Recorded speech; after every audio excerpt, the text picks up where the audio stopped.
And more breaking news. Really quick and set up a perimeter, so I doubt if he got out of the perimeter. More breaking news to tell you about. Fresno police officers are still searching yards and homes near the 400 block of Fresno Street near Belmont. That's after a gunman opened fire on 2 officers attempting to arrest a wanted man. Thankfully, those officers were not hit by that gunfire. KMPH Fox 26 News reporter Eric Rosales just got back to the studios. Eric, what's the latest? Well, Monty, late this evening, officers still had a cluster of homes within the last hour surrounded on Fresno Street. They were hoping that the man who shot at 2 of their own was still inside. Police say that it all began around 5:30 when 2 officers with the department's violent crime impact team were checking on a tip to find a wanted man.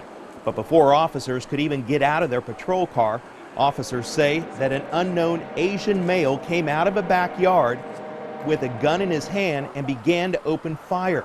At least 4 shots were fired, hitting the windshield of the patrol car. Officers ordering anyone inside the home to come out with their hands up. A search team then moved in, and the gunman was nowhere to be found.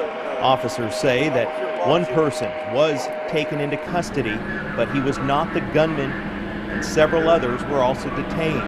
Thankfully, the officers were able to duck and get out of the area, but as of right now, the gunman, they continued to search the area. He is nowhere to be found. Monty, after several hours, it came up empty. Now, the only description that police were able to give us about the shooter is that he's an Asian male in his 20s, about 5'6", and he was last seen running away with a gray hoodie on. So they have no idea the connection of that shooter to the man they were there to try and pick up? Correct.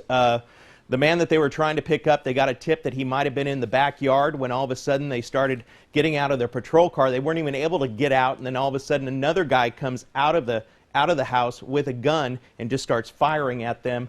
And I tell you what, we saw the windshield. It was just riddled with bullets. At least 4 shots hit the car. But again, those officers were not hurt in that shooting. They were not hurt. That's good to know. Thank you, Eric.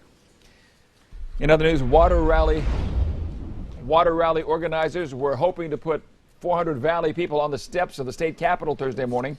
As KMPH Fox 26 News reporter Rich Rodriguez explains, at least twice that many people traveled to Sacramento to make people aware of the water crisis